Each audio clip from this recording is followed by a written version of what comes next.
Om Ajnanatimirandasya Jnananjana Shalakaya Chakshurumitam Yena Tasmai Shri Gurave Namah.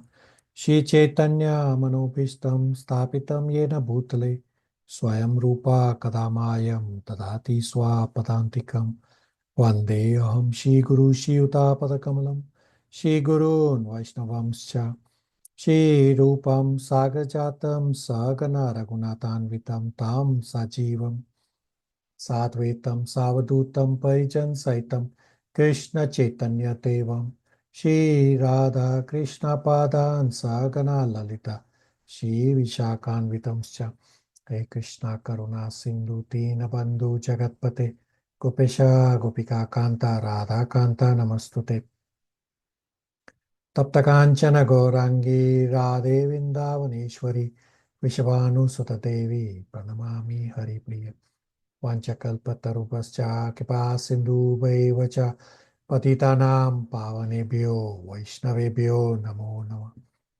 Jai Shri Krishna Chaitanya Prabhu Nityananda Shri Advaita Gadadhar Shri Vasadi Gaur Bhakta Vrinda Hare Krishna Krishna Krishna Hare Hare Hare Rama Rama Rama Hare Hare. Hare Krishna, thank you all for coming. So today I will first answer inquiries from you all devotees, and then we will continue with Nectar of Instruction, text number 4 onwards. We will only cover text number 4 today as much as is possible. So let me bring up on screen the inquiry. So it's a continuation from earlier, from where we left off. So the count, as you can see on screen, starts from count number 8. Is Krishna to be seen or to be felt? Felt in the beauty of nature, the opportunity to live the day, the joy in doing activities in devotion. So Krishna can be seen only when Krishna gives his darshan. We cannot force Krishna to show himself, as is described in Srimad Bhagavatam, Canto 1, Chapter 6, Sri Narad Muni's personal experience that Sri Narad Muni got the darshan of the Lord by following the Bhakti Yoga process, and then the Lord disappeared. So Narad Muni tried to follow the same process again, but the Lord did not give him darshan for the second time. So this is for us to learn that we do not control the Lord. We can only wait for an opportune time and continue doing devotional service till Krishna reveals by himself. Krishna is pleased by our devotional services, and he may choose to give his darshan. Up to the time you get Krishna's darshan, Krishna's presence is to be felt by his energies around us, which we have discussed as Vibhuti Yoga in Bhagavad Gita chapter 10, such as all the zillions of beautiful manifestations in the material world are coming from a tiny spark of Krishna. And yes, devotional service is supposed to be joyous activity, as is described in Bhagavad Gita 9.2 as well as 18.54. Does that answer the inquiry?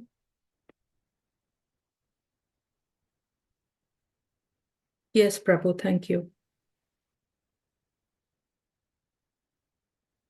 Thank you.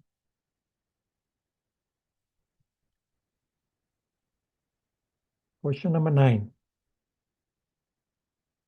Can there be situations when one just cannot seem to get to a bhakti level because one is programmed by their past experiences. How can one maneuver these situations?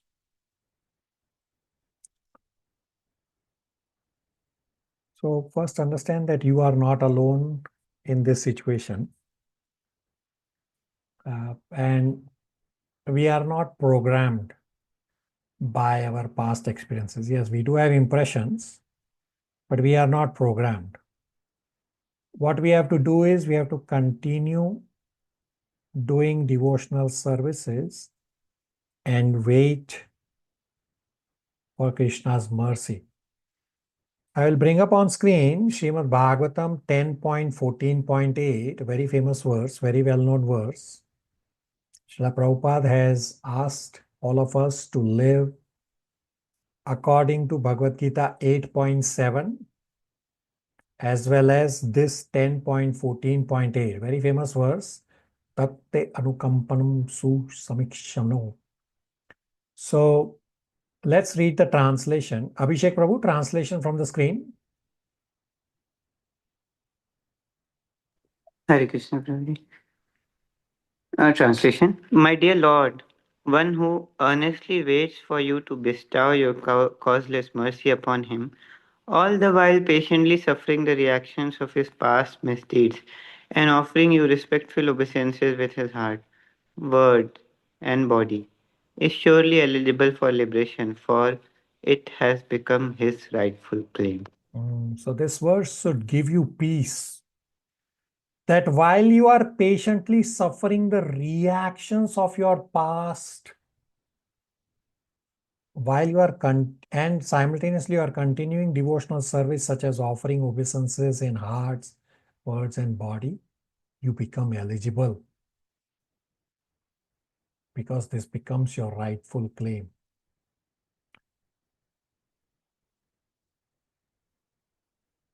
So this is Brahmaji speaking these prayers.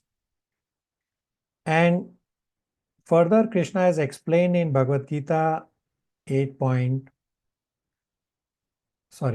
Gita 18.56 onwards, that whatever be your level of advancement, or even if you are just a beginner, just add bhakti.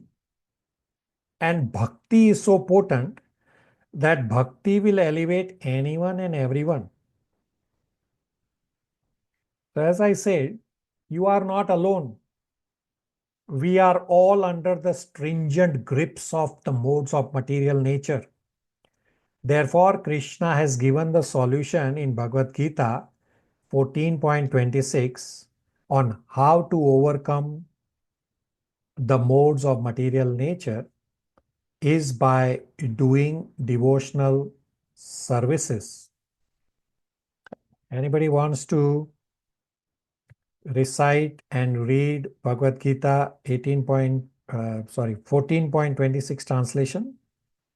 Recite as well, if you can. I can do it. Go ahead.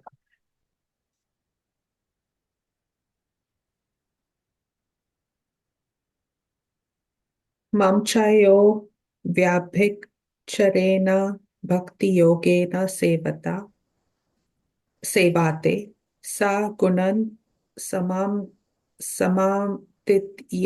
yaitan brahma bhuyaya kalpate.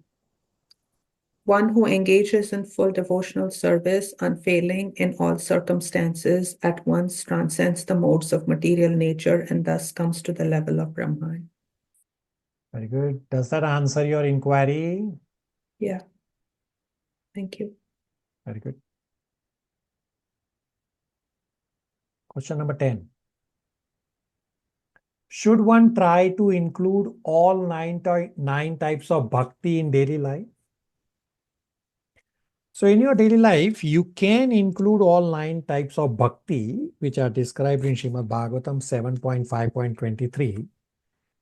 In Srimad Bhagavatam, Canto 9, chapters 4 and 5 describes that how Amrish Maharaj did all of these 9 types of bhakti to perfection. Although any one of the 9 is enough to advance, such as hearing being the easiest of all.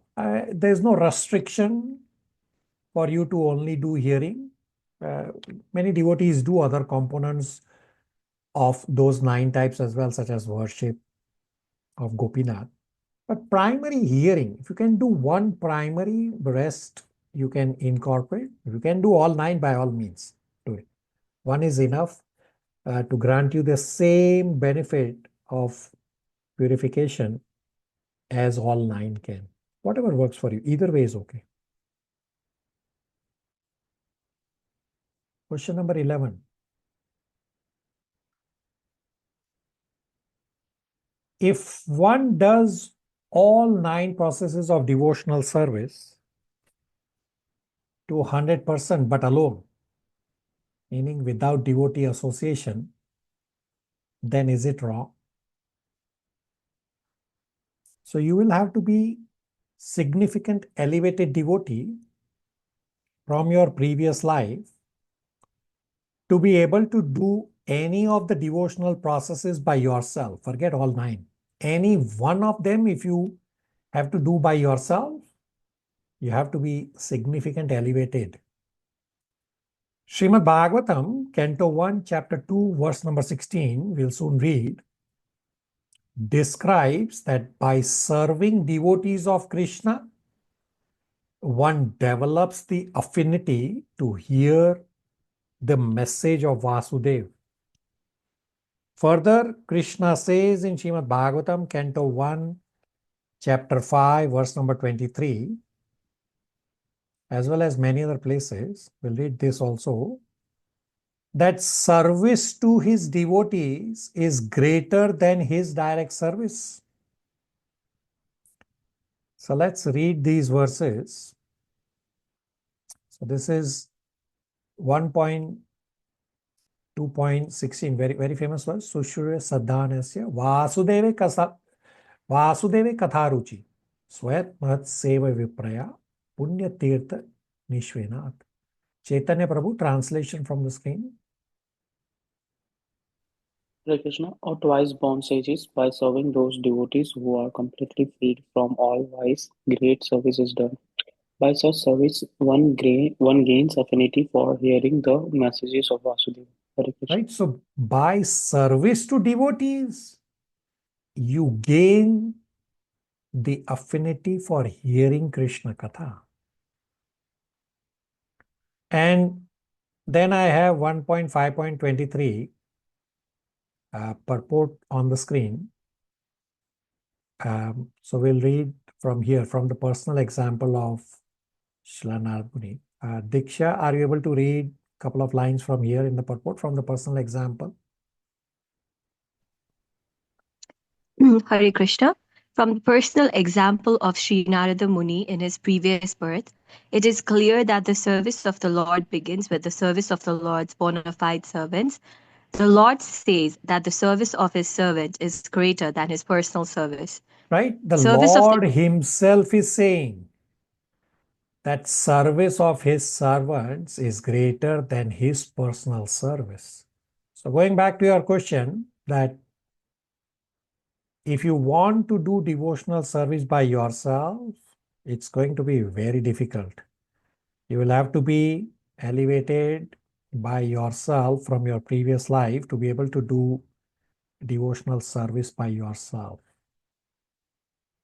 Devotional service is to be done in association with like-minded devotees. Does that answer the inquiry? Yes, Prabhuji. Thank you.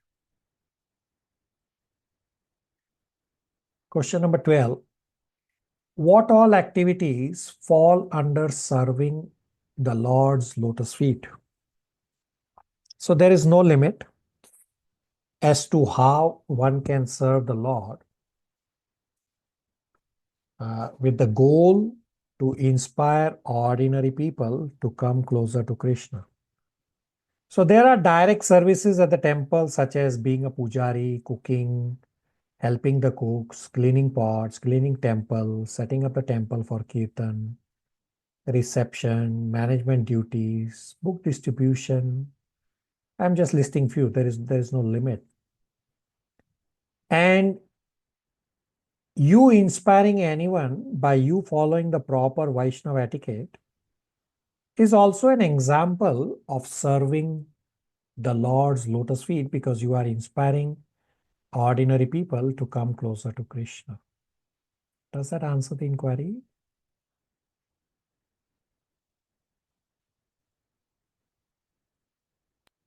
Yes, Prabhuji. Thank you. Question number 13. Can we keep our eyes closed from time to time while loudly chanting our rounds in the morning? Is it considered inattentive? So in Bhagavad Gita chapter 6 describes the sadhana of Ashtanga Yogi. Is an upcoming discussion in batch number 6 and 7 from next week's class. So from the sadhana of Ashtanga Yogi, we all as Bhakti Yogi, we pick up items that are useful in our bhakti process. So Bhagavad Gita chapter 6 verses 13 and 14 describes to sit at a place which is not too high and not too low. If the place is too high, then instead of meditating, we'll be doing sightseeing. If the place is too low, we will constantly have the fear of something falling on us. Hence the sitting place should be not too high and not too low. And the same chapter 6 verse 13 and 14 also describes to meditate by focusing in between the eyebrows with half closed eyes instead of closing the eyes. So why focus in between the eyebrows or tip of the nose? Is because we need some uninteresting point to look at so that we can focus on the interesting spirituality to meditate upon. If you are closing the eyes, there is high chance you may fall asleep without realizing. Hence, have the eyes half closed and focus on the tip of the nose in between the eyebrows. So the devotee has said, like, closing the eyes from time to time, that's all right. As long as you are awake and you are hearing your japa and you are not falling asleep. Now, just as an additional FYI for you all, this point of using from the sadhana of Ashtanga Yogi described in Bhagavad Gita chapter 6, similarly, Lord Kapila also describes in Srimad Bhagavatam Canto 3 in the Kapila Siksa section on how to meditate on Krishna. So I will be sending you those verses from Srimad Bhagavatam Canto 3 to read before our discussion with our Siksha Guru, His Grace Bhakti Yoga Prabhu, when he will come to show us how to take darshan of the Lord. So I'm not going to send you today. It's when that session will be scheduled with Bhakti Yoga Prabhu. Just before that session, I will send you on how to meditate on the Lord. Does that answer the inquiry? Hare Krishna, yes, Prabhu, thank you. Thank you. So now the count of the question will start from 1 again, because now it's a new set of questions that I'm trying to answer. I'm just trying to catch up on the inquiries that you all have submitted in the past classes. So number 1. Just as we come to this world with an allotted material world, regardless of our endeavor, do we also carry past karma that can limit our spiritual advancement regardless of how much bhakti we have? So karma and spirituality do not intersect. Karma is for material life and using our free will is for spirituality. So our karma does not impact spirituality at all. Yes, it may create circumstances for us based on Agyat Sukruti. But karma and spirituality do not intersect. Question number 2. Where can I get the japa beads?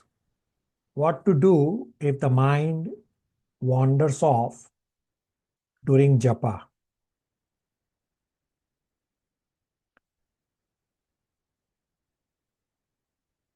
So I have already informed to this devotee as well as I am responding that you can get the japa beads from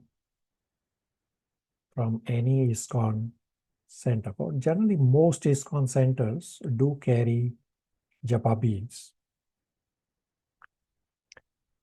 The second part of the question about mind wandering, the devotee who has asked this question has just started chanting and is already experiencing that the mind is wandering. This is actually super excellent. That because you are chanting with attention, hence you are able to see that the mind is wandering. The nature of the mind is to wander. You cannot stop the mind from wandering. Therefore, Krishna says in Bhagavad Gita 6.26 that from wherever the mind wanders, keep bringing the mind back under the control of the soul. Therefore, you continue doing japa even when the mind keeps wandering. Simultaneously, you just keep bringing the mind back to listening to your own japa. In terms of the solution for this, many devotees from the previous batches have stated that their quality of japa gets improved after the Srimad Bhagavatam classes discussion. So there are a few devotees present here who also attend the Srimad Bhagavatam class and they can also share their experience. Now a new batch of Srimad Bhagavatam classes are scheduled to start in few months in July in this batch. In the interim, you can consider to do japa with devotees in the japa group that we have, or you can play Srila Prabhupada's japa while you are doing japa. This way you are doing japa with Srila Prabhupada. Does that answer the inquiry? Yes, it does. Now, at our previous class, I had given this option for you all devotees to get your younger family members, kids and niece and nephews to sit in the Bhagavad Gita and Bhagavatam classes just to listen to. So you all should consider that when this new batch of Srimad Bhagavatam starts, get your family to just sit in the classes and I'm going to show you a live result. So yesterday we all were, or at least few of us were at this event, holy event with the Indo-Canada Accountants Group. So Vimal Prabhu's young daughters, they recited so many mantras. They are very young and they are not even in our classes. They only sit besides Vimal Prabhu while Vimal Prabhu is attending the class. And just by sitting besides Vimal Prabhu and listening to the Bhagavad Gita and Bhagavatam classes, these kids have memorized so many verses. So I'm going to play and you tell me if these are Vaikunta kids or not. Let's hear.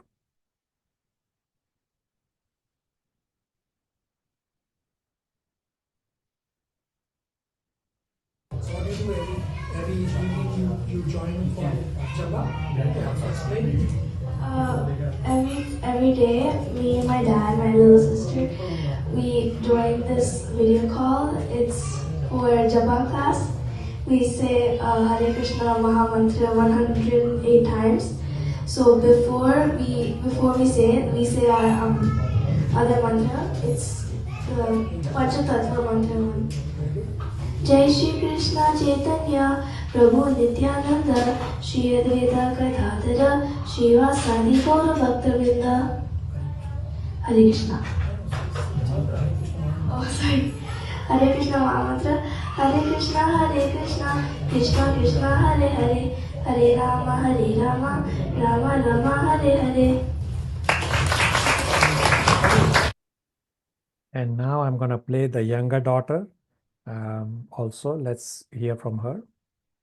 Hare Hare Ram Ram Hare Hare हे कृष्ण करुणा सिंधु दीन बंधो जगत्पते गोपेश गोपिका कांत राधा कांत नमोस्तुते तप्त कांचन गौरांगी राधे वृंदावनेश्वरी वृषभानुसुते देवी प्रणमामि हरिप्रिये जय श्री कृष्ण चैतन्य प्रभु नित्यानंद श्री अद्वैत गदाधर श्रीवासादि गौर भक्तवृंद दक्षिणे लक्ष्मणो यस्य वामे तु जनकात्मजा पुरतु मारुति यस्य तं वन्दे रघुनन्दनम्.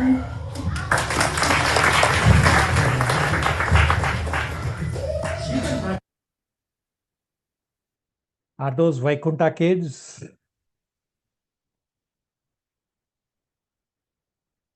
Yes, Prabhuji. Yes, Prabhu. So you all can also try to get your kids, family members to join the Bhagavad Gita Bhagavatam. They're just sitting there. So you can learn from Vimal Prabhu's example, get inspired to teach our culture, the Bhagavad Gita and Bhagavatam culture to your kids.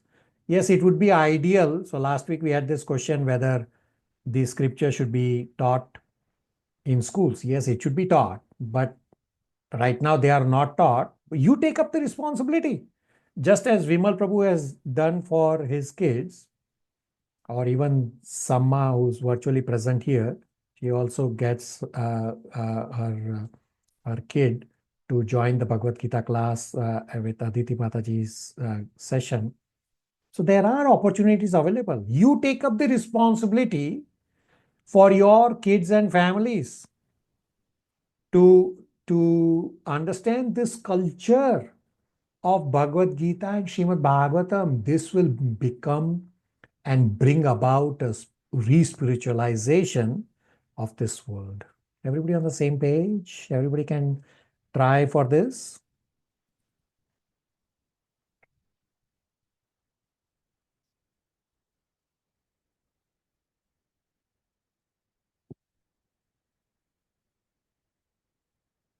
All right.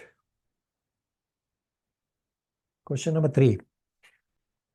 Being far away in India and surrounded by material life people, I could not find out a way to get associated with other devotees.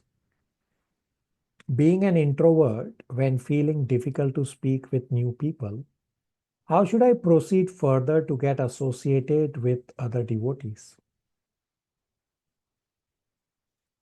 So as we have discussed, that association is not just physical proximity. Devotees from our various batches are very gentle and very cooperative. If your time permits, try to join the Japa group. One Japa group is Toronto morning time around 8:30 a.m. Toronto time, and another Japa group is Toronto time 7:30 p.m. So you can try to find time for yourself to join either or both of those Japa groups. Plus, many of the devotees from the Japa group also read Krishna book at least once a week. So in the Japa group, there is at least one devotee from your local city, for the devotee who has asked this question. And there are few devotees from South India also. So you can connect at not just with devotees, but being from South India, you can connect. So they are very gentle. You can start this if that works for you. Does that answer the inquiry? All right, thank you. Question number 4. We discussed that the bond between people does not happen because of physical proximity, but because of emotional attachment. How does one deal with a friendship if people are telling you their joys and sorrows? You don't want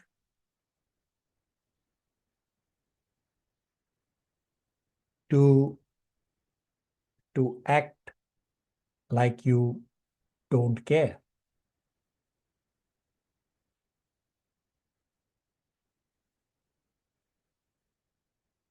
So definitely do not ignore conversation with friends, so as to not take the association of materialistic person. Try to use Shastra Chakshu for yourself, that whatever they are saying, try to correlate with Bhagavad Gita, Srimad Bhagavatam verses.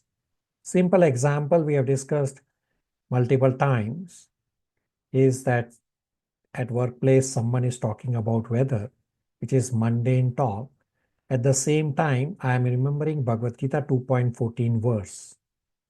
Now, depending on your conversation with your friends or family, you can try to correlate verses using Shastra Chakshu. That way, you are protecting yourself while simultaneously listening to your friends and family. Does that answer the inquiry? Yes, Prabhu, thank you. Question number 5. How can one distance themselves from undesirable association when it involves close family members, such as spouse or others in the household, who do not follow the 4 regulative principles and may sometimes be opposed to devotional life?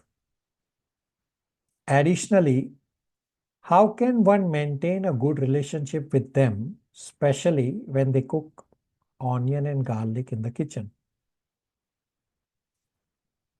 So Krishna is Supreme Personality of Godhead, and he has put you in your family.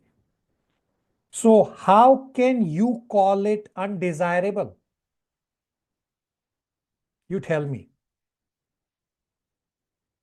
Rather, what you should be doing is use your family situation as an opportunity to practice Bhagavad Gita principles. You try to come to the Madhyam Adhikari level, that your family members are innocent and you give them your mercy.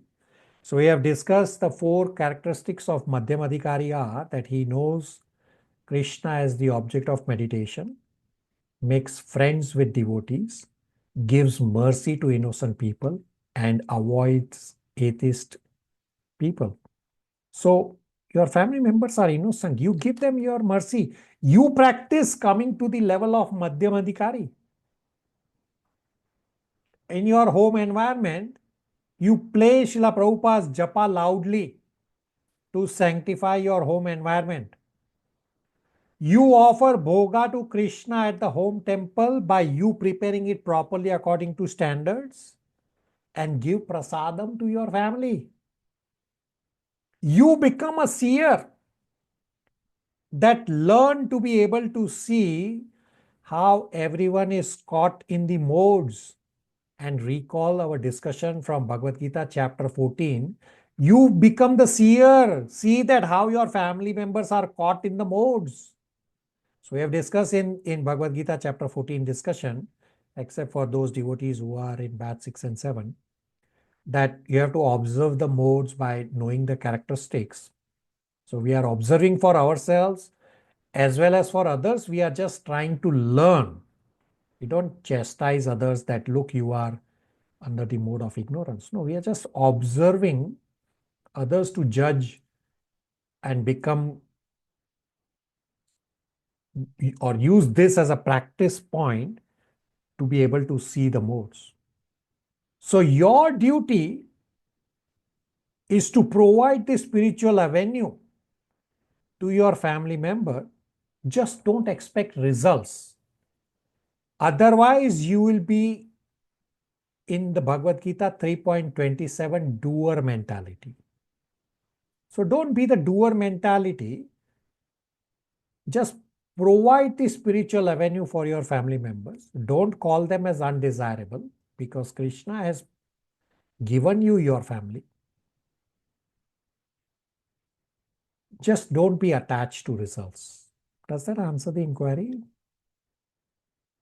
Yes, Prabhuji. So, because verse 3 says one must give up the association of undesirable people, so that's why I asked this question. Yeah, you are correct. But family is not undesirable unless it becomes a real extreme. So in Srimad Bhagavatam, Canto 7, Prahlad Maharaj's father, Hiranyakashipu, was the extreme example. Is your family like Hiranyakashipu? No. Right? So why do you call it undesirable? So you, and even Prahlad Maharaj, even when Hiranyakashipu was such an undesirable person, when Narsimadev was killing Hiranyakashipu, Prahlad Maharaj still prays to Narsimadev to forgive his father. This is the teaching for us, that use the situation to practice for yourself and give your mercy. That you have received the mercy, so share that mercy. Your starting point is prasad. If you try to only explain the philosophy, it is not going to work. First, only give prasad. First, play Prabhupada japa loudly at your home temple. When you do japa loudly so your family member hears. These will purify or sanctify your surrounding environment. Then later you can talk about philosophy to your family member. Meghna Samant has a question. Yes, Hare Krishna, Prabhu. I wanted to ask, when you say give prasadam, it means that show through your actions, right? Correct. So you Okay. offer bhoga at your home temple. Make your home as Krishna's temple and you are just a tenant in your home. Offer bhoga. And if your family is accepting the prasad willingly, then by all means give them all. Otherwise, give them prasad in a subtle way, that the water that you are offering to Gopinath at your home temple, mix it in a big jug or a pitcher, and that becomes the water for the day for the whole family. Well, they are honoring prasad, they don't even know. Meghna? Yeah, but what I'm trying to say is, when you say that, when you say offer prasad, as in, you're not necessarily meaning it that it should be physical, like, the cooked prasad. What you're trying to say is that through those words is that, like, show them through your kindness, no matter how harsh they have been with you. Isn't that the, sorry? I'm saying both ways. So Both yes, ways. you show them by your kindness, yes, and simultaneously also physically give them prasad. I That you see. offer bhoga at your home temple, make it prasad, and offer that prasad to your family. Only after the prasad that their finer tissues of the brain will be cleansed, and then they will be able to listen to the philosophy that you'll be talking. Without prasad, they will not be able to uh, even talk to you about this philosophy. Okay, thank you. Gauri? Hare Krishna Prabhuji. On the same lines, I wanted to just relate my experience. I used to, like, after I became onion and garlic free, I used to cook without onions and garlic. And my family members would have that food, which was offered as prasadam. But lately, they've been asking me to cook with onion and garlic. So how am I going to even offer that as prasadam anymore? Yeah, you do it separately for the Gopinath's offering. So understand that this process is not one time, two time. It depends on the conditioning of your family members. For some may take a very long time, for some may take a shorter time. So it's a process that you have to continuously follow for a long time, and keep giving prasad to your family members. So you try your best. You try to give the spiritual avenue for your family members without worrying the results. So results are not in your hand. So yeah, I still cook with onion and garlic for them because after all, it is their health. So it's for their health. They need to eat. So how am I Yeah, going you to can convince them you to can get you out can of it? you can get alternative to eating onion and garlic. You can explain to them the conversation we have had about onion and garlic in chapter 2, verse number 64, that onion and garlic foods are foods under the mode of ignorance. So you are contaminating your body with ignorance. You can try to explain to them. They should be little rational to understand that you don't want to become ignorant. So you try to explain to them that these are foods of ignorance. I mean, you should have at least some say on your children. I'm not saying 100%, at least something you should be able to say to your children as a parent. What is ignorance you should avoid, and what is good you should take, rather than blindly saying, my kids want this or that for health. No, you find an alternative for health reasons. There are alternative available to onion and garlic for getting the same benefit. You just have to make an endeavor on that. Devotees in ISKCON, they don't consume onion and garlic. They are still healthy. So this is a misconception that onion and garlic is required for health. It's not mandatory. You can find alternative means for that. Yeah, it will happen with time, Prabhuji. I'm trying. Yeah, it will happen with time. I'm not disagreeing with your point about time. Yes, you just keep endeavoring on that part.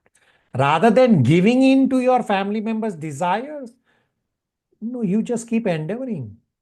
If you have affection for your family members, then you keep endeavoring. We have discussed the difference between affection and attachment. Attachment, the perfect example is Dhritarashtra and Duryodhana. That Dhritarashtra is so attached to Duryodhana that even though Duryodhana is going on a wrong track, Dhritarashtra is not correcting him. This is attachment. This is to be avoided.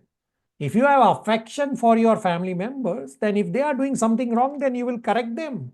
Why would you cave into your family members if they are going on a wrong track? Gauri? Yes, Hare Krishna, Prabhuji. All right, thank you. Question number 6. What is Vaidhi Bhakti? So in upcoming Nectar of Devotion discussion, the last chart that we will populate at the last class of Nectar of Devotion is a comparison between Vaidhi Sadhana Bhakti, Raganuga Sadhana Bhakti, Bhava Bhakti, and Prema Bhakti. So Vaidhi Sadhana Bhakti means I am doing my sadhana, such as chanting, because someone has told me to do. Someone being my spiritual master has told me to do, or I am doing it out of fear. So under Vaidhi Sadhana Bhakti, I don't have the taste of spirituality. Therefore, I am not voluntarily doing my sadhana, rather I am being voluntold. Vaidhi means rules and regulations, that my bhakti is to follow rules and regulations because someone told me to follow. I don't have the natural inclinations for bhakti. Raganuga sadhana bhakti is spontaneous, that the devotee under Raganuga sadhana bhakti, no one needs to tell him to do his sadhana. No one needs to tell him to follow the regulations.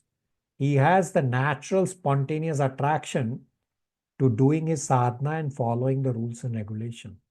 So all this is coming up. I briefly described about Vaidhi, but all this is coming up in our Nectar of Devotion. Does that help?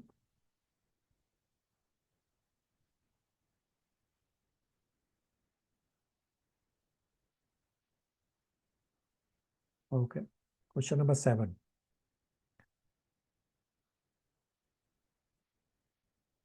So I would like to answer these questions in our next class so that we have enough time for text number 4. Otherwise, we will run out of time. So let me give you striking points from the previous class. There are 3 slides. This is slide number 1.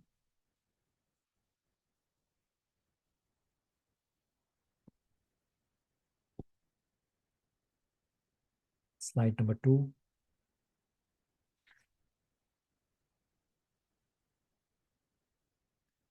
And slide number 3.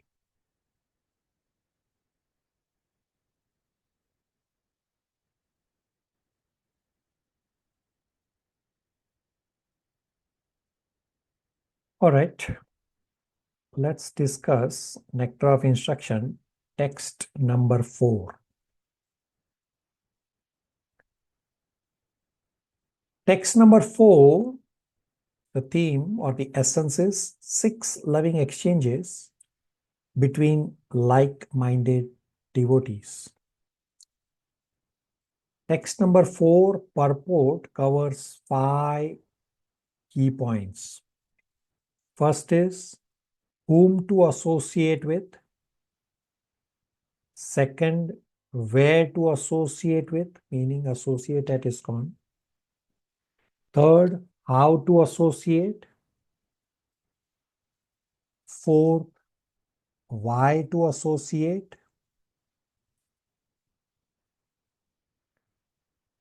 And fifth is do not associate with whom, how, and why. So Nectar of Instruction, text number 4, obviously is a key memorization verse. I had said that we will spend a lot of time on the first 4 texts. The remaining Nectar of Instruction from text number 5 to 11 will get finished in 2 classes, depending on how many inquiries we have. May end up in 3 classes also. But the rest of the Nectar of Instruction is straightforward.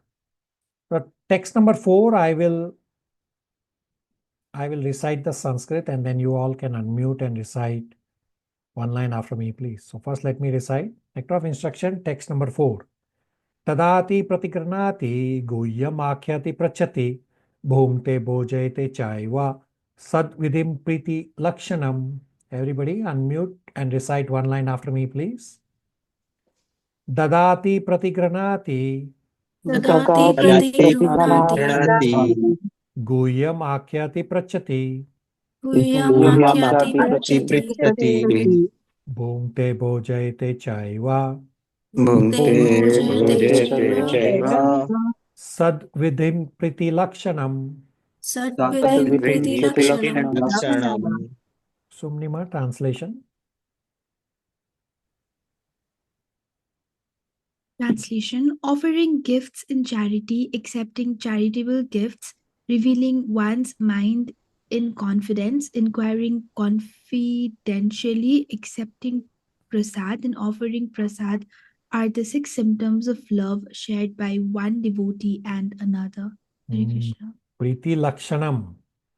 These are the 6 symptoms of love shared by one devotee and another. Now, here's a question for you all. Is bhakti internal or external? Meaning, is devotion internal or external? Everybody, please answer. Internal, Prabhu. Internal. I didn't understand the question. Question is bhakti or is devotion internal or external? Everybody, please answer.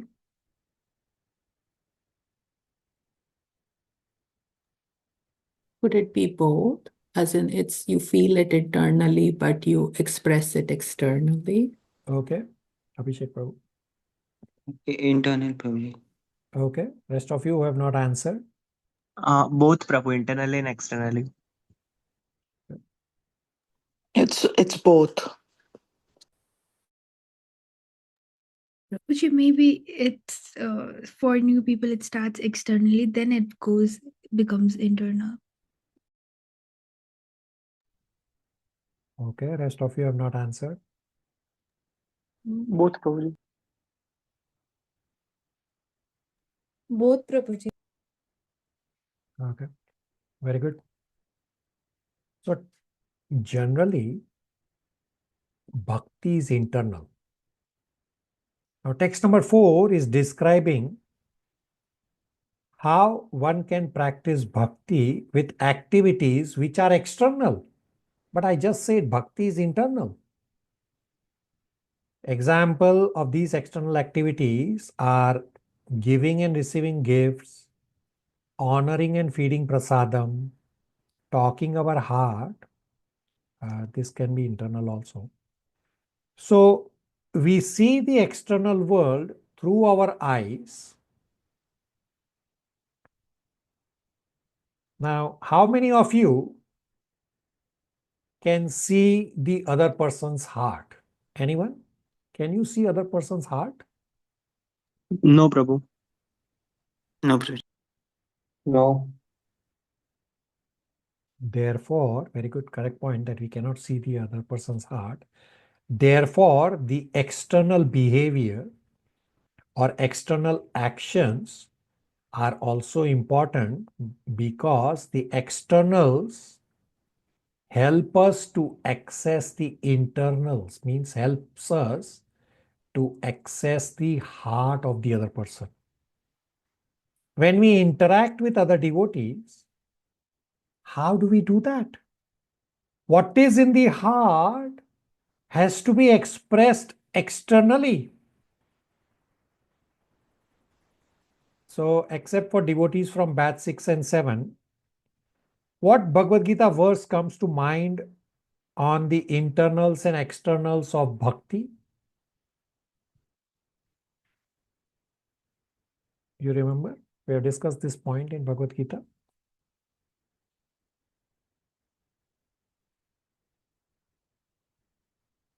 So you forget. So in chapter 9, verse number 13 and 14 describes the internal and external. The internal describes the, verse number 9.13 describes the internal or the devotion of the devotee, and verse number 9.14 describes the external, that the devotees is constantly engaged in devotional service, doing the external services. So the internal devotion of 9.13 is expressed by physical activity of devotional service in 9.14. Because I cannot see the other person's heart, the external expressions shows me the internals of the other persons. That internal of the other person, the heart of the other person becomes understandable and accessible. That's why the heart's affection are to be expressed. And therefore, these 6 items in text number 4, even though they look like external activities, but these are what is in my heart. I am showing them externally. Therefore, the verse ended with Priti Lakshanam, that these are the 6 symptoms of love shared by one devotee and another. So Srila Prabhupada gives example how relationships are formed in material world. Example, businessmen. They have big feast. They exchange gifts. This is the way reciprocation or relationships happen in the material life, in life in general. So these 6 activities of Nectar of Instruction, text number 4, that Rupa Goswami has talked about are universal principles. Everyone does it, even in the material world, not just devotees. So Srila Prabhupada goes on to say that Krishna consciousness is nourished with these sixfold exchanges between the devotees. So I will describe these 6 items. Meghna Samant had a question. No, I didn't. So sorry. Oh, yes, sorry. What Bhagavad Gita verse number did you say? I missed that by mistake. Yeah, 9.13 and 14. 9.13. Thank you. So the first items are dadati pratigranati, that you give gifts and you accept gifts. So dadati means to give gifts.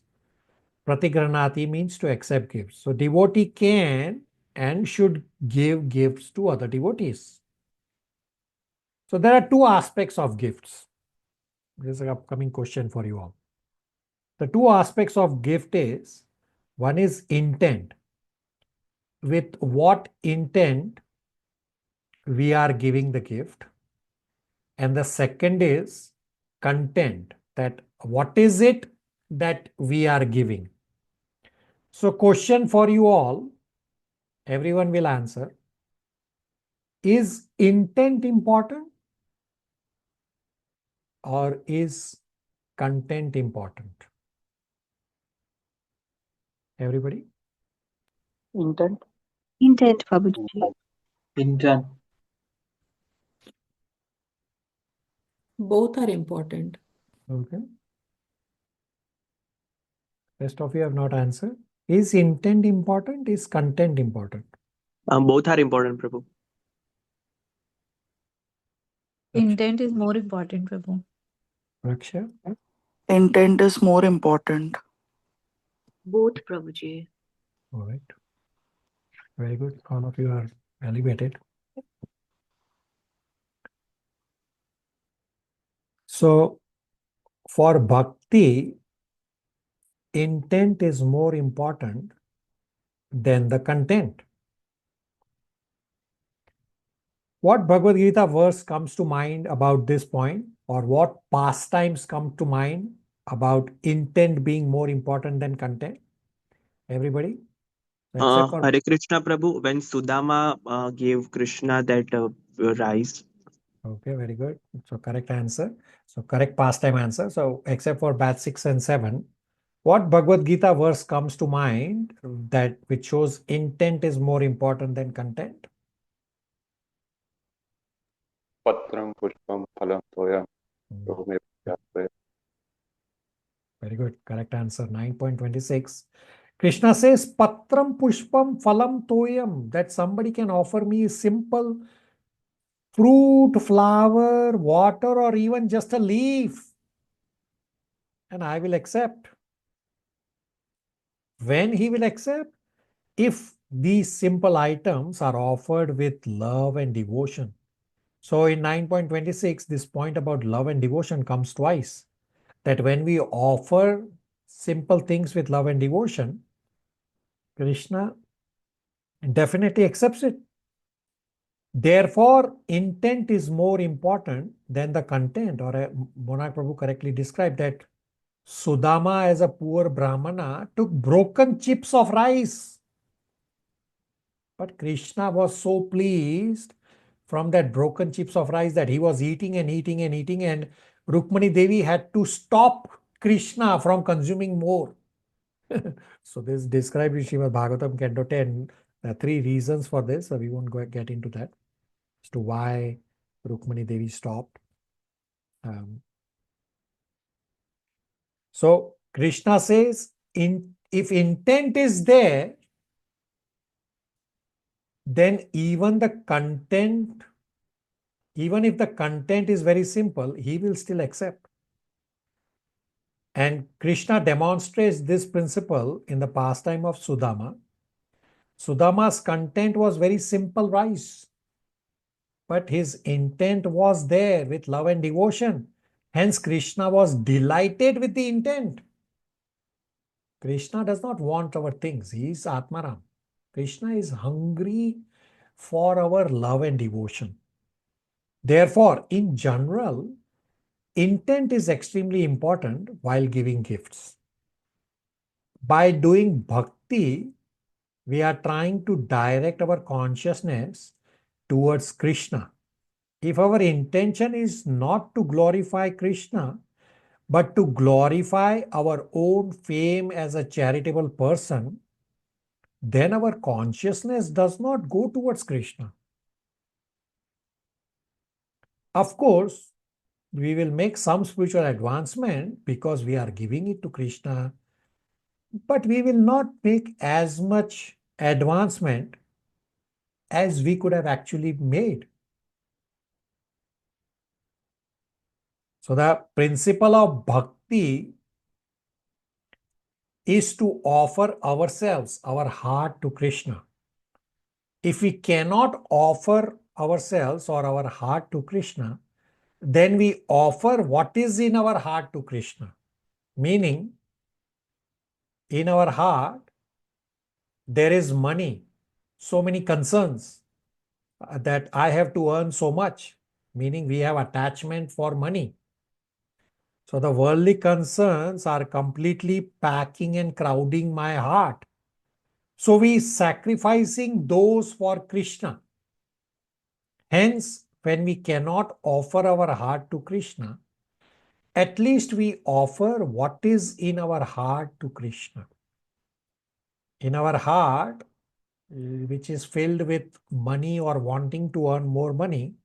So by offering money to Krishna, we are offering a part of our heart to Krishna because we are attached to money.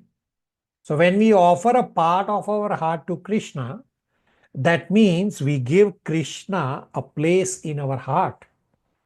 That way we get connected with Krishna. Therefore, intent should be to please Krishna and not to promote our goal. We don't have to judge others. That why does this person wants his name to be there while giving some donation? We should not think like that. But we are talking for ourselves. How we can direct our heart to Krishna. So what is happening is between that person and Krishna, that is their mutual business. Krishna will take care of that. I don't have to put my head in that. Now the second point about content of the gift. When the intent is there, then the content will be as best as possible. This applies within devotee family also. There can be these exchanges among family members also. Example, material circles, there are birthday parties where you have big bashes. Now, as devotees, we may not want to do such big bashes. One extreme view is, what is the point of celebrating birthday? Now, this is quite a cold-hearted attitude. Rather, occasions like birthday, you can do dadati pratikranati, but the center should be Krishna. I'll give you the example of Anumati Mataji from the Toronto temple. She is a pure devotee. Some of you have met her. So, say when it's her birthday or her husband's birthday or her daughter's birthday, she will come to the temple and she will make a cake fresh at the temple. She will make by her own hand. She will make a cake and she will offer to Gopinath and she will bring the cake down after the offering is done. And then she will share with everyone present at the temple. So what is she doing? Dadati pratikranati. That she offered to Gopinath. Gopinath is the center. And then she is offering prasad to everyone. So devotees should try to spiritualize their material world occasions, such as birthdays or whatever be the event, rather than being hard-hearted in the name of Krishna consciousness that these are bodily activities. No, you can actually use these occasions to build a bond. These are priti lakshanam, loving exchanges. That way, everyone can move closer to Krishna. Now, at the same time, we have to be careful that don't get so caught up in birthday celebrations alone. Now, automatically, everything is not spiritual. That I and you are devotee, so whatever we do is spiritual. No, that's not correct. We have to endeavor to keep Krishna in the center, and at the same time, we don't have to reject everything that is not there in the traditional culture. Therefore, both intent and content are important. And among the intent and content, from Krishna's and devotees' point of view, intent is more important. Srila Prabhupada gives the example that charity or dadati, that Rupa Goswami has set the standards that Rupa Goswami gave 50% of his earnings as charity to Krishna, 25% for family, and 25% for emergency purposes. Now, this may seem very difficult to practically apply. Now, in his books, Srila Prabhupada gives us the ideal scenario. Now, the ideal may seem little impractical for us sadhakas. So, the point is not to question the ideal or to justify our own existing situation. No. The point is that we move towards the ideal from whatever be our position. So the ideal situation is not to make us feel bad or we become discouraged. No, that's not what the goal is of this ideal situation. And we should not stay stuck at our current existing level also. So for all sadhakas, there will be a gap between ideal and our current situation. The important point is that the ideal shows us the pathway or the goal to reach. We all devotees, we should give charity. How much money will depend on time, place, and circumstances.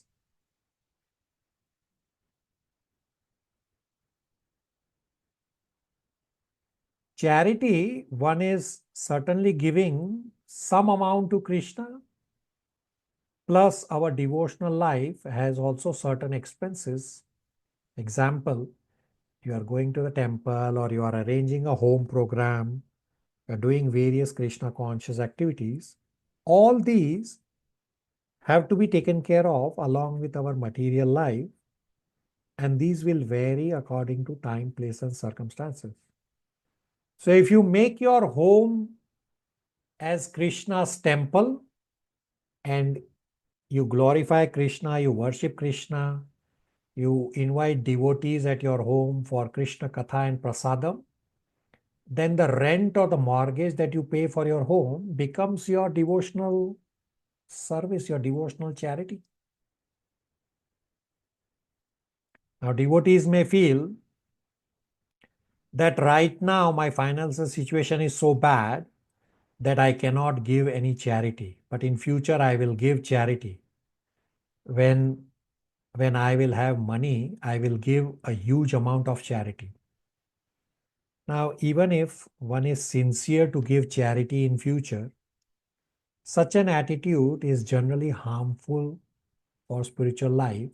The attitude of not giving regular charity and wanting to give charity later on. This is harmful because charity is not just an act. Rather, charity is an attitude. Attitude means develop the understanding that whatever I am getting or whatever I have in my life is actually a gift from Krishna, and it must be offered back to Krishna. So charity is not much about the amount that I give. Rather, charity is the attitude that I need to cultivate. Based on my financial situation, I may not be able to give a huge amount of charity.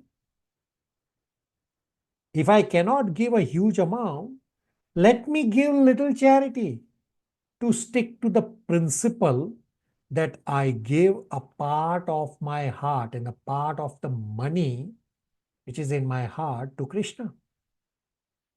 When this attitude gets ingrained, then it will become a habit. If we don't have the habit of giving, then even when we get a lot of money in the future, the mind will think of various ways that we should not give charity now. And we will continue postponing and use the money for our sense gratification. So dadati pratigranati means we give something and we get something in return. So question is, when we give charity, what is it that we get in return? Sometimes we may get some gifts, say at ISKCON temples during Sunday feast. Some people will donate, oh, I want to sponsor Sunday feast, or even for special events that they want to sponsor something. And generally the temple will give, say, a Krishna's picture or Mahaprasad or garland or something in return. So all these are dadati pratigranati. And at a deeper level, when we give to Krishna something that is very dear to us, then Krishna gets a place in our heart, and Krishna cleanses our heart, and we move closer and closer to Krishna. I will pause here for any questions, comments, realizations.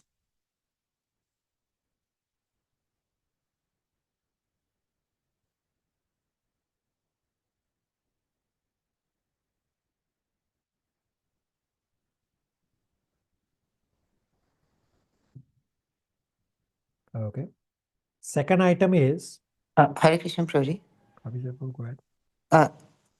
Just a simple, what I try to do is, instead of doing some donation every month or so, I uh, combine the sum and give it in one go, uh, because it seems a more, to me it seems a more definite sum of amount of money. Maybe not very devotional thing, but I would like to know if you have any comments on that. Yeah, you can just give it every time rather than accumulating. You can just give it. So we just discussed that charity is not about money. Charity is not about the activity of charity. Charity is about developing the mentality of giving. So you are giving one time, say every few weeks. You can develop the mentality. I'm giving every week, even if it is very small money. But I'm giving every week. Try to do that.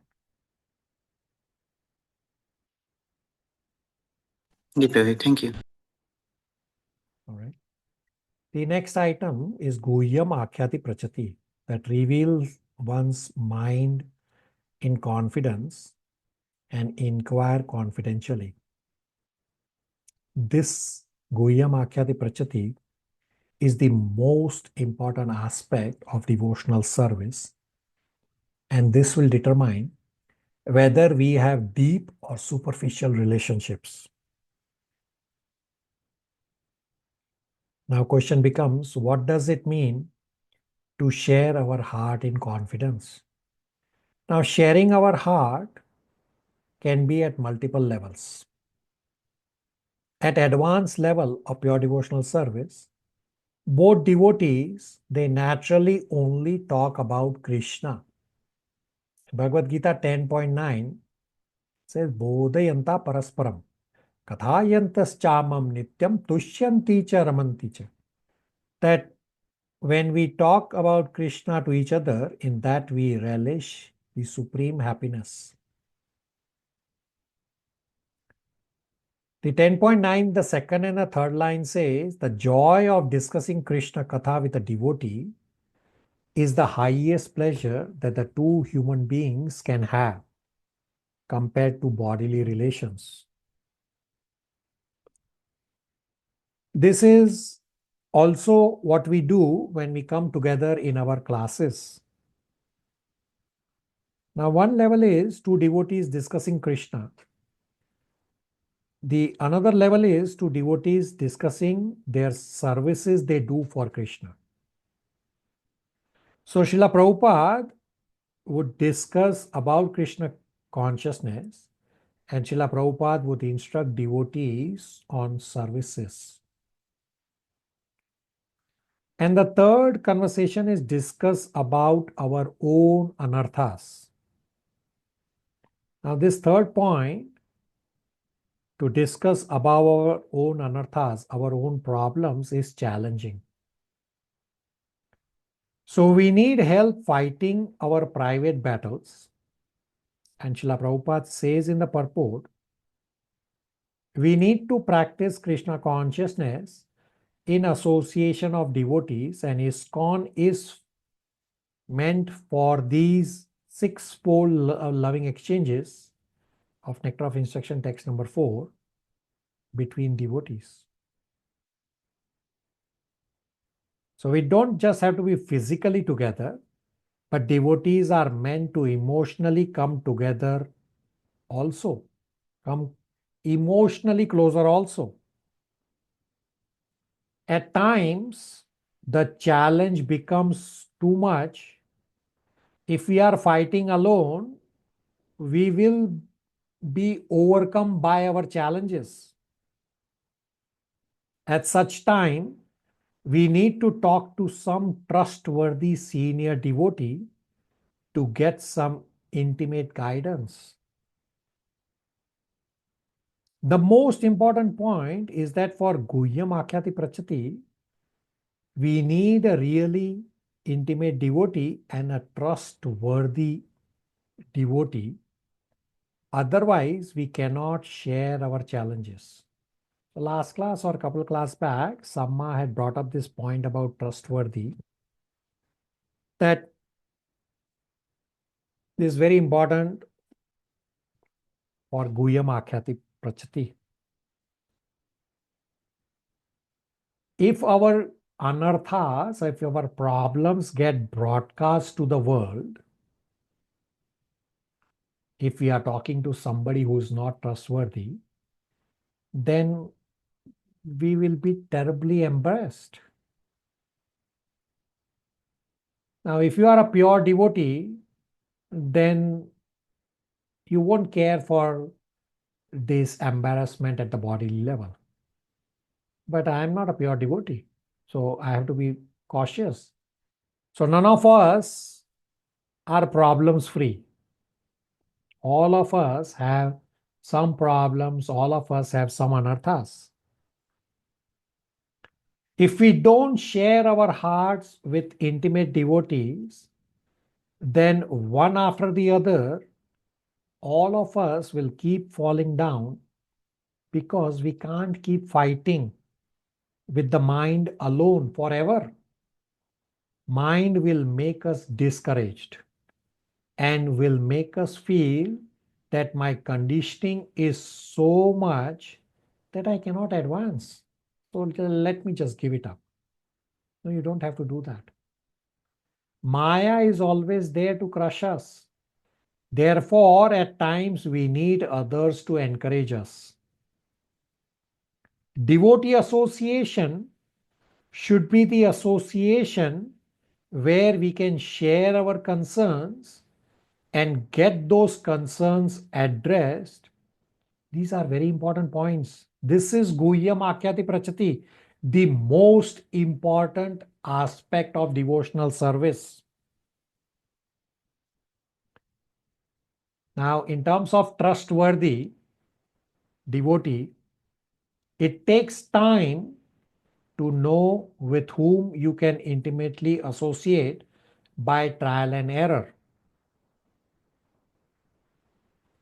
So Samma had brought up this point that she is an extrovert, but she still will test the water first before getting more or sharing more. This is exactly what Guhyam Akyati Prachati point is explaining, that yes, you find some intimate association, some advanced devotee by trial and error, whether this person is trustworthy or not, whether this devotee is trustworthy or not, for me to share my personal experiences, for me to share my personal anarthas or not. The purpose of talking to other devotee is to come closer to Krishna and Krishna consciousness. And Srila Prabhupada says in the purport, when we associate, with whom we associate, where do we associate? It is at ISKCON for all these 6 loving exchanging. Therefore, the verse says Priti Lakshanam. Srila Prabhupada says in the purport, we should not associate with Mayavadis and atheists. Now, question becomes, what does it mean that we should not associate with Mayavadis? Now, one may think that as soon as we see a Mayavadi, we start condemning them. And Srila Prabhupada says absolutely not. And Srila Prabhupada was absolutely not like that in his practical dealings with Mayavadis. As devotees, we present ourselves in respectable ways. Means we don't have to go out of our way to associate with Mayavadis for these 6-fold loving exchanges.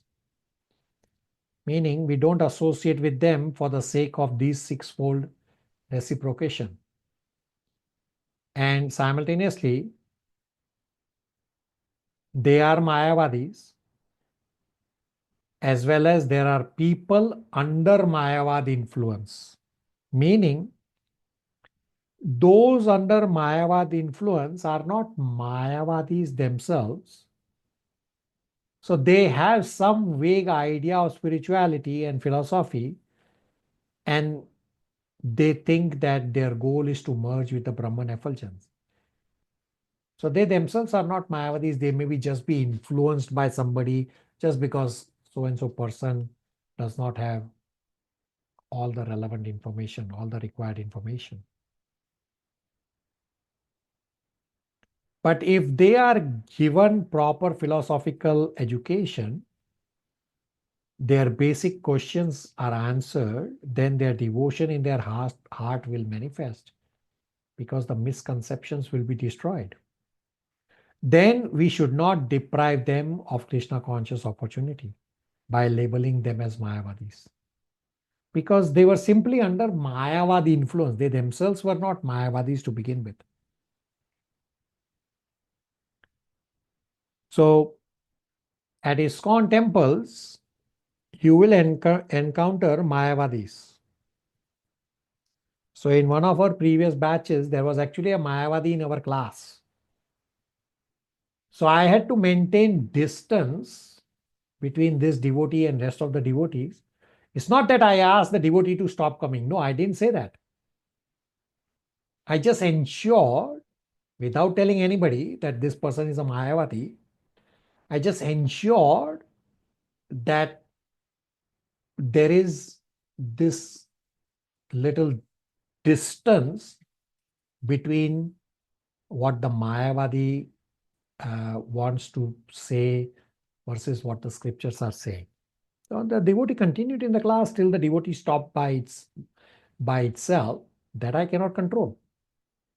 But I did not let the Mayavadi say, oh, you are Mayavadi, you cannot come to class. No, that's not what Prabhupada has taught us. That's not what scriptures are saying. Now the devotee continued. By itself, the devotee dropped off is a different story. The devotee had marriage and kids, and the devotee dropped off because of family situation. That's a different story. And Srila Prabhupada has shown this by his example. The same thing that when Mayavadis came to meet Prabhupada, Prabhupada will not talk philosophy. Prabhupada will say that you and I have different philosophy. We can talk, I can give you prasad, but that's about it. I'm not going to enter into a philosophical argument with you. I will pause here for Guhyam Akhyati Prachati. This is the most important aspect of devotional service. Many of you devotees do converse with me, as well as many of you devotees do converse with other devotees at a one-on-one level, which is very good. You should all continue. And those of you who do not have a close devotee association with whom you can share your real personal situation, I request you to please find a devotee association for you, because you alone trying to fight your anarthas is going to be very difficult. Mind and Maya will overtake you. Therefore, get a close devotee association with whom you can share your personal situation. So Vaishnavis should get a Vaishnavi as your buddy, and Vaishnavs should get another male devotee as their buddy, so that you can share your real personal intimate details with the devotee. Kunal Prabhu? So probably on this point of Mayavadis, so I think it is more easier to communicate with them, like, because they are still believers, right? I mean, they believe in God. So instead of communicating with someone who is totally materialistic, doesn't believe in God, it's better to communicate with Mayavadis rather than trying to find a pure devotee. So be very careful. I say, and Prabhupada has taught us, do not enter into philosophical argument with Mayavadis unless you yourself are a pure devotee. Because Mayavadis, they are very strong in what they want to preach. So that's incorrect understanding what Kunal Prabhu is saying, that just because Mayavadis know certain scriptures, that they are better than materialistic. That is incorrect understanding. Mayavadis have perverted understanding of scriptures. That is actually very detrimental. So don't enter into philosophical argument with Mayadevi. You can do services with them. Just stay silent. Whenever they ask a question or say something, you can just say with folded hands, Prabhu, Mataji, sorry, I am not qualified enough to answer or discuss that philosophy. You can take your inquiry with a senior devotee. Kunal Prabhu? No, Prabhuji, I'm not saying like discussing philosophy, but in general daily life, like maybe at your workplace, at some other place, it is better to like associate with Mayavadis, not No, it's not. Mayavadis, maybe God believers. No, it's not. No, God believers is not Mayavadis. So Mayavadis maintain a distance. So in Bhagavad Gita, in one of the purport, I don't have the reference right now. In one of the purport, Prabhupada has said, as soon as you see a Mayavadi, you should immediately go and take a dip in Ganges. Now, that's a very extreme and a very graphical, strong statement to make a point that maintain a distance. Prabhupada is not saying that physically go and take a dip. Prabhupada is making that graphical view to keep a distance, just as during COVID pandemic. So the doctors had the ability to meet a patient with COVID disease. So they will have those protections on, and that's how they saw. Rest of the people on the material world, when even if they were not immediate in physical proximity, they still got infected. So for Mayavadis, the doctor is the senior devotee. The senior devotee is protected by his sadhana and by his advanced knowledge of scriptures. You and I'm not advanced in scriptures. Kunal Prabhu, be very careful. Yeah, got it. Everybody on the same page, what Kunal Prabhu was explaining? That we have to maintain a distance from Mayavadi. We don't have to like tell them don't come, just as I gave the example of how one Mayavadi was in our class. I didn't say stop coming. No, the devotee continued. I just tried to maintain the distance in terms of the philosophical arguments. I didn't let the devotee do philosophical arguments with the other devotee. So let's see the Meghna Gupta. Hare Krishna Prabhu. Actually, I was just wondering what is the difference between their mindset and like how we can identify that he or she is a Mayavadi. Yeah, very good. So we have discussed this briefly in the Bhagavad Gita class, and it's coming up in batch 6 and 7 towards the end of chapter 7, a detailed discussion of Mayavadi. I'll briefly answer right now. So Mayavadis, they know the scriptures quite well, and they impose their thought process on the scriptures. Mayavadis, they think that Brahman effulgence is the highest, Krishna is not the supreme. Mayavadis say that right now, because we are accustomed to having these physical bodies, and we know each other this way physically, but because Brahman effulgence is formless, therefore use this Krishna's body as a means to attain Brahman effulgence and then go beyond Krishna. Every time you try to go beyond Krishna, that is offensive.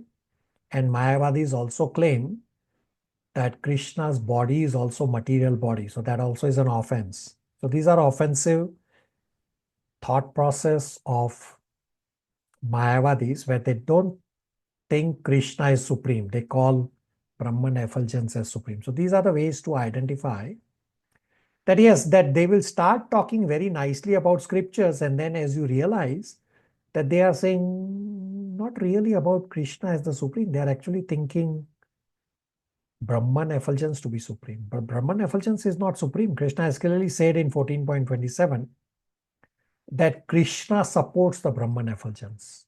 Meghna? Yes, Prabhu. Thank you. Got it. So there's a point mentioned in the chat which says, met students who in discussion says, goal of life is to become God because of hearing from here and there. Some of them do change their ideas with time. So hearing here and there does not help.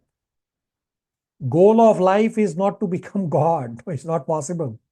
Prabhupada says, no one is equal to or higher than God. Goal of life is devotional service, that we purify ourselves and come to the point of doing devotional service to regain our original Swarupa. So you can try to explain from these scriptural references, not by yourself. Provide scriptural references for these. Another point mentioned in the chat is, one of the aparad to instruct a faithless person about the glories of the holy name. How can I understand that it is good to impart knowledge of Krishna consciousness to Mayavadis? So I never said to impart knowledge of Krishna consciousness to Mayavadis. I just said to maintain distance and don't enter into philosophical discussion with Mayavadis. So the devotee who was in our previous batch was not directly Mayavadi, but was influenced by Mayavadi. So I gave two categories of Mayavadis. So this devotee was sitting in the class, hearing scriptures. I have no problem here for that devotee. That devotee has actually transformed a little bit, not 100%. That devotee still has the Mayavadi influence, doesn't come to class anymore because of family situation. So somebody comes and listens. There is no stopping anyone. So the point about, which is one of the offense, that you don't preach to faithless, is correct point. But Krishna then looks the higher principle, that what exactly are we trying to do? We are actually trying to bring them closer to Krishna, which is actually very pleasing to Krishna. Therefore, Krishna overlooks the preaching to faithless as an option. Does that answer the inquiry? Yes, Prabhu. Hare Krishna. All right, thank you. So the last point of text number 4 is bhungte bhojayate chaiva, means offering and accepting prasad. Srila Prabhupada would say that whenever we have a program, should always have prasad. For most people, prasad is the way in which Krishna enters into the lives. Therefore, this is a very important.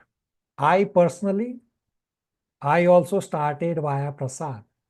That somebody, I was visiting Bombay one time, and the family where I was visiting, they took me to ISKCON Juhu for lunch. We did not go there for darshan or to honor prasad. They said, no, there is a good Govinda's restaurant. We'll go to Govinda's restaurant to eat. We didn't even say prasad. I did not know ISKCON at all. But that prasad of ISKCON Juhu is out of the world, is number one in all of ISKCON. And that prasad, when I came back to Toronto, I said, well, there is ISKCON in Toronto also, so they should also have Govindas and they should also have that nice prasadam. And I came to ISKCON Toronto many, many years back for prasad at Govindas. And it just so happened that I had come there around noontime when it was darshan time. So I said, you know what, I'm Indian. I can actually go to temple also inside and take darshan. So when I went into the temple, the Anumati Mataji, the example that I explained a couple minutes ago, somehow she manifested in front of me. I don't even know her. I don't know anybody, any devotee. She comes and says, come attend Sunday feast. I said, in my head, I said, who are you? Because I don't know you. This I was only saying in my head. I said, what? And she kept repeating, no, just come Sunday. Just come Sunday. I said, what Sunday? She said, don't worry what's Sunday or not. Just come on Sunday. And that's how my Krishna consciousness started. It was this prasad. And it was this devotee's mercy, Anumati Mataji's mercy. She's a pure devotee.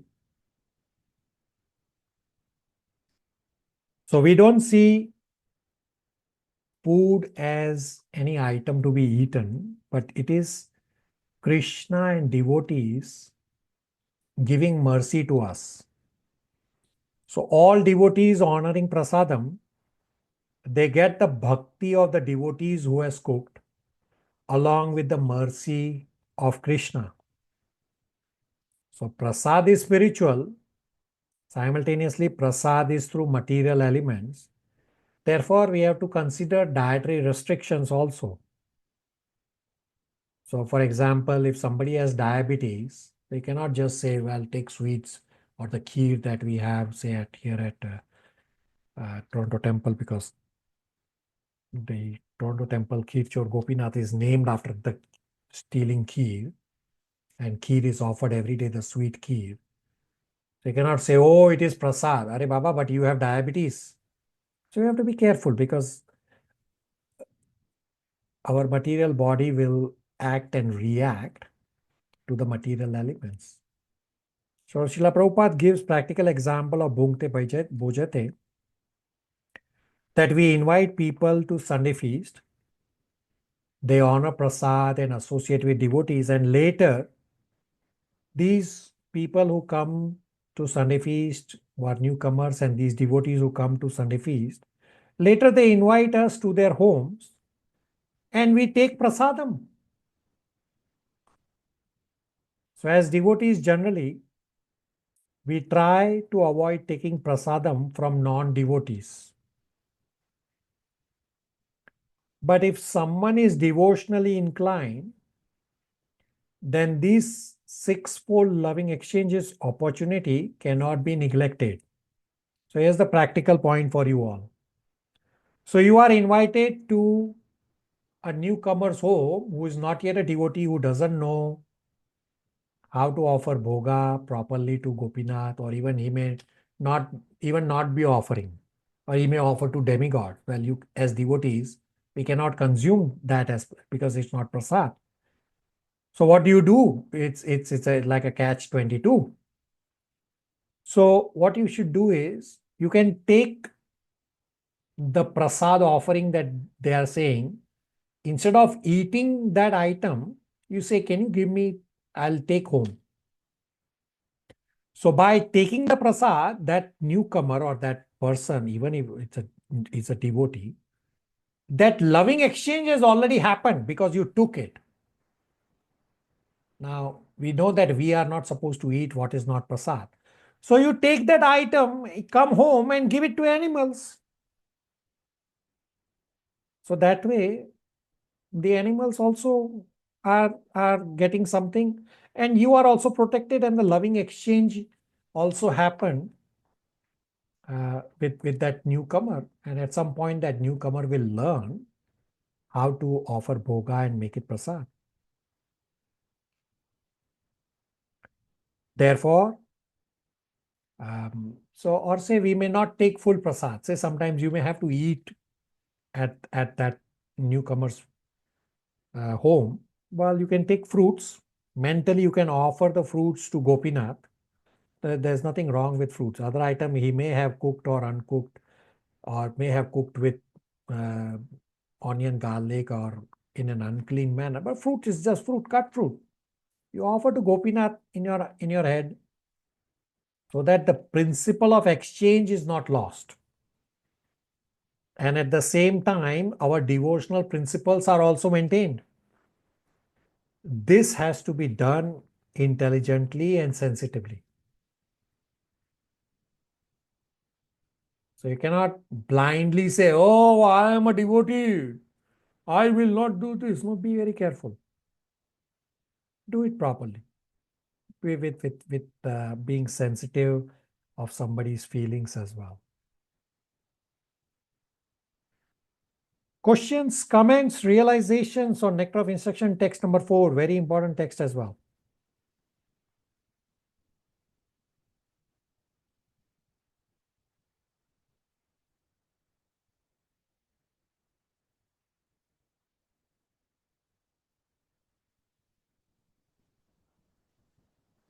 Everybody on the same page?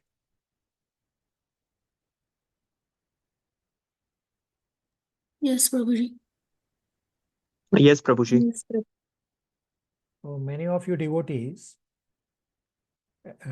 do have close relationships with devotees across the same batch, as well as devotees from across other batches within our groups, which is very good.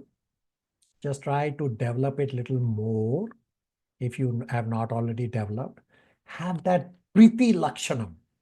It should take on you, priti lakshanam, that develop that loving exchange, that you are able to converse intimately your personal problem at your personal level, personal anarthas. Develop that relationship. And if any one of you don't have it, don't have that close one-on-one connection with some devotee, you can connect with me and I can give you some suggestions as to with whom you can try to develop a close I mean, it's of course up to your free will. But say if you don't know, say you are new and you are still trying to understand who's who, I can get you some guidance on that. But generally, Vaishnavi should aim to get a Vaishnavi buddy, and a Vaishnava should get a male devotee, a Vaishnava as a buddy, so that you are able to talk freely at your personal level. Everybody can do that, please.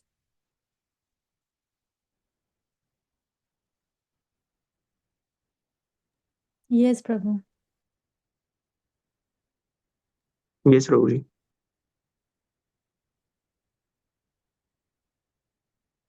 So I won't cover anything more. We have a few more minutes. You can use the time for any inquiries you may have.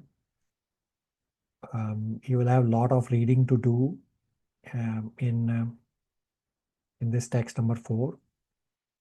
You can also memorize all the verses up to text number 4, Nectar of Instruction. You can add a few more Bhagavad Gita verses and try to remember all of them together and continue to practice making your 24-hour day as Krishna conscious as possible.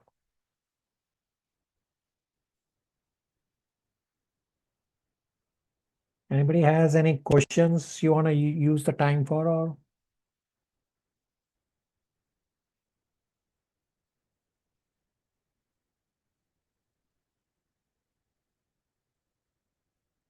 Yeah, I will send, Priyadarshini, I will send you Prabhupada's Japa. Hare Krishna, Prabhuji. Hare Krishna. Prabhuji, these 6 exchanges, like our associate, we may not have this with all the devotees in our, like even like there will be a very small group which to whom we are very close, and then there will be others also who are close but may not be. Yeah. So prasadam can be with all devotees, right? And guhyam akhyati prachati will be somebody very, very close with whom you have a trusting relationship. Guhyam akhyati prachati is not with all devotees. It's only generally 1 or 2. Prasad is with every devotee. Abhishek Prabhu? Yeah, okay, thank you, Prabhuji.